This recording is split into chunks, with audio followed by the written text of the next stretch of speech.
আচ্ছা, আউযু বিল্লাহি মিনাশ শাইতানির রাজিম। বিসমিল্লাহির রহমানির রহিম। রাব্বি ইশরাহ লি সাদরি ওয়া ইয়াসসির লি আমরি ওয়াহলুল উকদাতাম মিন লিসানি ইয়াফকাহু কওলি।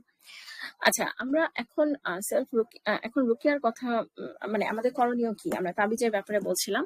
আচ্ছা, আরেকটা জিনিস একটু বলি, সেটা হচ্ছে যে তাবিজ অনেক সময় কাজ করে। ঠিক আছে? মানে আপনারা অনেকেই দেখবেন যে ভয় পাচ্ছে বা এটা হচ্ছে বা ওইটা হচ্ছে, তাবিজ দিলে তারপরে যে খুব সিলি ব্যাপারে যে তাবিজ নেয় মানুষ, বাচ্চা বিছানায় বাথরুম প্রস্রাব করে বা রাতের বেলা ভয় পায়। ঠিক আছে? তাবিজ দিলে আর ভয় পায় না, তাবিজ খুললে আবার ভয় পায়।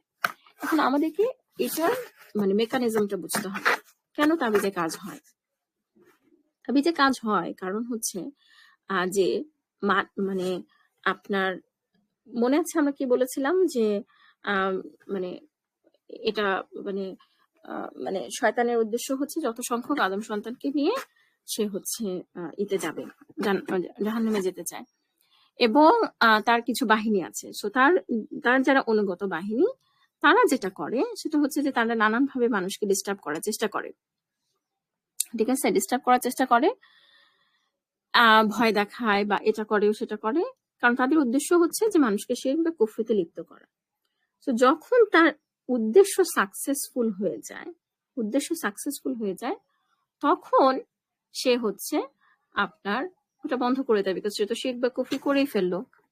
ধরেন তাবিজ মানে যাচ্ছে যে সে যাক কোনো তাবিজ নেয় এরকম কাছে, তারপরে শয়তানের আশ্রয় নিক বা এরকম একটা কিছু তাবিজ পড়ুক, হ্যাঁ তাবিজটাকে রক্ষা ভাবুক, হ্যাঁ তাবিজটা তাকে রক্ষা করতেছে, এটা যদি চিন্তা করা হয় তাহলে তো এটা একদম শিরকের পর্যায়ে চলে যাবে। ঠিক আছে? এরকম যখন ভাবে তখন সে আর ঝামেলা করে না, বিকজ সে হচ্ছে মিশন সাকসেসফুল, মিশন কমপ্লিট। এই জিনিসটা আমাদের বোঝা দরকার যে কেন তাবিজে কাজ হয়। তো তাবিজে কাজ হয় মানে হচ্ছে যে এটা সঠিক এমন না ব্যাপারটা, বরং মানে ওদের যেটা উদ্দেশ্য ছিল যে আমাদেরকে মানুষকে দিয়ে শিরক বা কুফরি করা, সেটা যেহেতু কাজ হয়ে গেছে সেহেতু এখন হয় না। সো তাবিজ যদি কেউ খুলতে চায়, তাবিজ যদি কেউ ধ্বংস করতে চায়, তাহলে অবশ্যই তাকে এই মেকানিজমটার ব্যাপারে জানতে হবে এবং এই ব্যাপারে তার অ্যাওয়্যার হতে হবে যে হ্যাঁ আমি যখন তাবিজ খুলবো তখন কিন্তু আমার হচ্ছে তখন কিন্তু আমার এই জিনিসগুলোর সাথে আমাকে ডিল করতে হবে। ঠিক আছে? এই জিনিসগুলোর সাথে আমাকে ডিল করতে হবে। এখন তাবিজ ধ্বংস করা কিন্তু একটু ডেলিকেট প্রসেস। এটা আমি জাস্ট র্যান্ডমলি ছিঁড়ে ফেললাম বা ছিঁড়ে কোথাও ফেলে দিলাম, এরকম করা যাবে না। আপনারা যদি কেউ ইন্টারেস্টেড হন তাহলে এই ভিডিওতে কমেন্ট করবেন, আমি ইনশাল্লাহ তাবিজ ধ্বংস করার সাহি প্রসেসের ব্যাপারে আপনাদেরকে জানাবো ইনশাল্লাহ, একটা ভিডিও দিয়ে দিব। আচ্ছা, গেল। আরেকটা বিষয় হচ্ছে যে তাহলে এখন আসছে হচ্ছে সেলফ রুকিয়ার ব্যাপারটা। মানে রাকি যারা বা প্রফেশনাল রাকি যারা, তারা কখন কাউকে রুকিয়া করবেন, যখন হচ্ছে সেই ব্যক্তিটা পজিশন হয়ে এমন অবস্থায় চলে গেছে যে তার নিজে রুকিয়া করার মতন অবস্থা নাই, তখন আপনার একজন এক্সটার্নাল হেল্প লাগতে পারে। কিন্তু ইন জেনারেল সবচেয়ে মানে আপনার সবচেয়ে হচ্ছে এফেক্টিভ হচ্ছে নিজেই নিজের উপর রুকিয়া করা। সো সেটা কি, সেটা হচ্ছে যে আমি বলেছিলাম যে আয়াতগুলো কি কি বা কিছু, তারপরে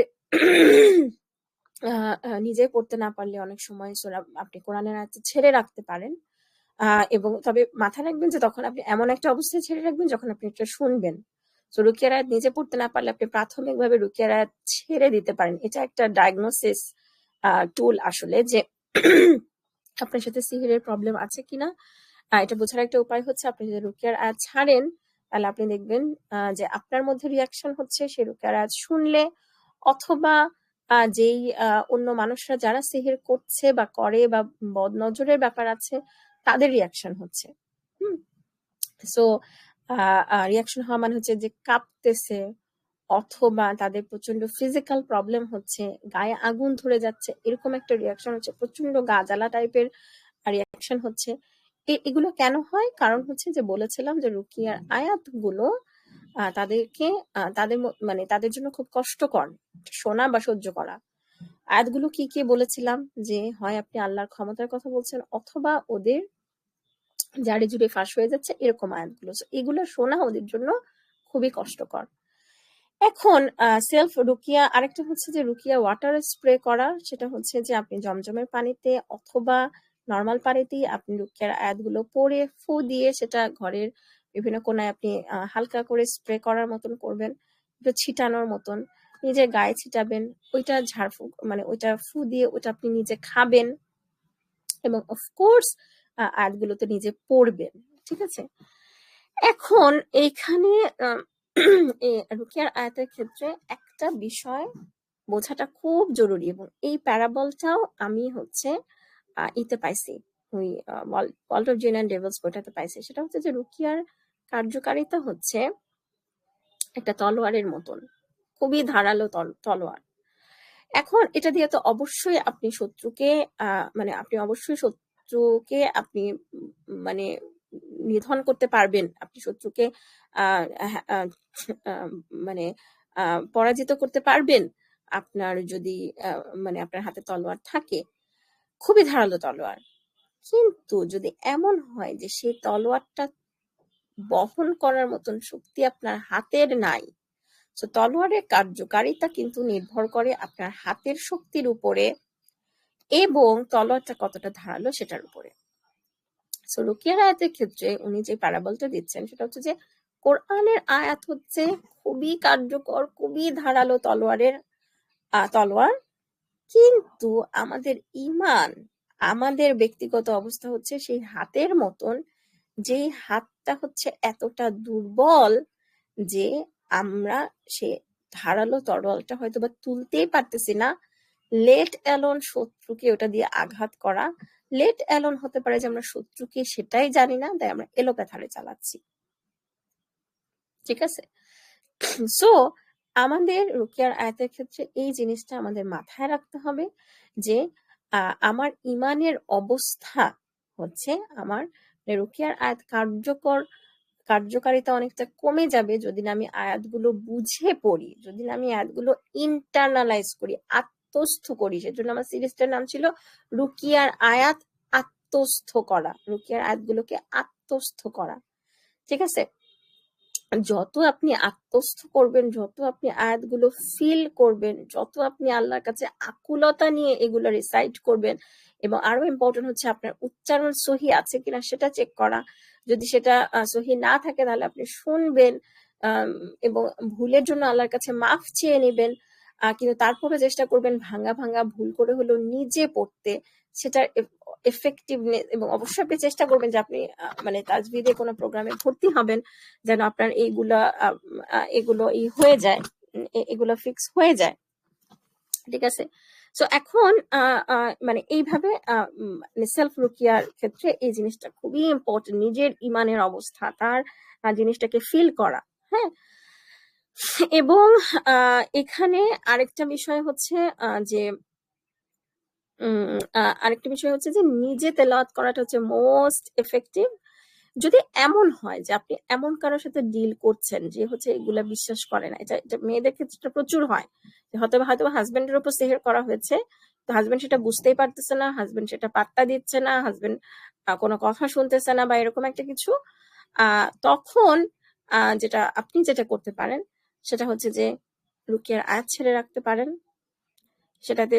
সেটা যদি সম্ভব না হয়, রেগে যায় বা মানে আপনি ডায়াগনোসিস টুল হিসেবে এটা ছাড়তেই পারেন কিছুক্ষণের জন্য। তাতে যদি খুবই অ্যাডভার্সলি রিঅ্যাক্ট করে বা কিছু, তাহলে আপনি ওই যে বাসার মধ্যে সূরা বাকারা নিজে পড়তে পারেন, কারণ সূরা বাকারা তেলাওয়াত করলে সেখানে 3 দিনের জন্য শয়তান প্রবেশ করে না। এগুলো করে আপনি দেখতে পারেন যে কাজ হচ্ছে কিনা। তারপরে অবশ্যই মানে রুকিয়ার আয়াত পড়ে ফু দিয়ে যে পানি খাওয়ানো বা রুকিয়া ওয়াটার স্প্রে করার যে ব্যাপারগুলো, সেগুলো তো আপনি অবশ্যই করতে পারেন, আপনি তাকে পানি খাওয়াতে পারেন। ঠিক আছে, তাকে পানি খাওয়াতে পারেন। আচ্ছা, এটা গেল একটা। এখন আরেকটা জিনিস হচ্ছে যে সেহের করার যে ব্যাপারগুলো সেগুলো কিভাবে করতে পারে। খাবারের মাধ্যমে করতে পারে, তাবিজের মাধ্যমে করতে পারে। সো যদি দেখেন মানে লক্ষণগুলো, এবং বদনজর হচ্ছে এমন একটা জিনিস যেটার ব্যাপারে আমাদের সবার খুব সচেতন থাকা উচিত, এবং আমার কাছে মনে হয় যে বদনজরের এখন একটা নতুন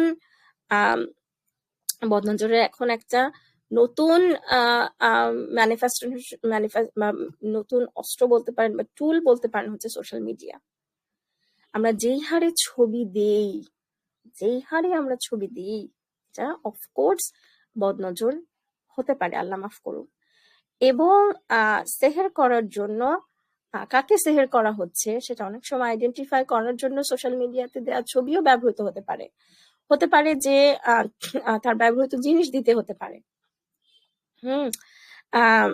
সো অনেক সময় মানে আমাদের কাপড় যদি এরকম রেগুলার বেসিসে হারিয়ে যেতে থাকে, মানে এটা যদি জাস্ট আচ্ছা এমনি বাতাসে উড়ে গেছে এরকম না হয়, মানে আমাদেরকে মানে আশেপাশে আমাদের যদি থাকে যে তাদের তাবিজ কবজের অভ্যাস আছে আত্মীয় স্বজনদের মধ্যে, এটা নিয়ে স্কলারদেরকে জিজ্ঞেস করা হয় যে যদি সেহের করে এরকম আত্মীয় স্বজনদের সাথে সম্পর্ক ছিন্ন করলে আমি মানে সেই হাদিসের মধ্যে পড়বো কিনা যে সে জান্নাতে যাবে না। তখন স্কলার অ্যান্সার দেন যে যদি আপনার ক্ষতির সম্ভাবনা থাকে, এইরকম যে তার বাসায় খেলে আপনি কনফার্ম আপনি অসুস্থ হয়ে যাচ্ছেন, আপনি জানেন যে সে কিছু মিশাচ্ছে, এরকম তার অভ্যাস আছে, এরকম যদি আপনি কনফার্ম থাকেন, তাহলে আপনি তার থেকে তার থেকে আপনি দূরত্ব বজায় রেখে আপনি আত্মীয়তার সম্পর্ক বজায় রাখবেন, যে আপনার মানে ফোনে খোঁজ খবর নিয়ে বা এরকম করে। সবসময় অ্যাভয়েড করা সম্ভব হয় না, এবং এখানে একটা জিনিস মাথায় রাখবেন যে আসলে কে সেহের করতেছে এটা কিন্তু আমাদের পক্ষে কনফার্ম জানা সম্ভব না। সো তখন আমরা আন্দাজে যেন মানুষকে সন্দেহ করে তার সাথে সম্পর্ক নষ্ট না করে রাখি, এটাও একটা ইম্পর্টেন্ট কশন। এবং যারা এরকম করতেছে আমাদের আত্মীয় স্বজন বা পরিচিত বা প্রতিবেশী বা whoever, we have to pray for their guidance. ইহদিনা সিরাতাল মুস্তাকিম, ইহদিনা, এখানে কিন্তু আমরা যখন গাইডেন্স চাই তখন কিন্তু এটা প্লুরাল, আমরা সবার জন্যই গাইডেন্স চাচ্ছি। সো এটা খুবই ইম্পর্টেন্ট। আমরা কখনোই ভাববো না যে আরে অমুক তো গনকেস, সে ব্ল্যাক ম্যাজিক করে, তাকে সে কোনোদিনই এই জায়গা থেকে সরে আসবে না। আল্লাহর কাছে আমরা তাদের হিদায়াতের জন্য দোয়া চাবো। সেলফ রুকিয়া ব্যাপারে মোটামুটি বলার চেষ্টা করলাম, জানি না আপনাদের কতটুকু ক্লিয়ার হয়েছে বা কতটুকু হেল্প হয়েছে। আমি আর একটা পর্ব এই জিন জগৎ নিয়ে বলবো ইনশাআল্লাহ। তারপরে আমরা আবার সুলাইমান আলাইহিস সালামের সাথে জিন জগতের রিলেশন সূরা বাকারার আয়াত নিয়ে কথা বলবো। জাযাকুমুল্লাহু খাইরান এতক্ষণ শোনার জন্য। আসসালামু আলাইকুম ওয়া রাহমাতুল্লাহি ওয়া বারাকাতুহু।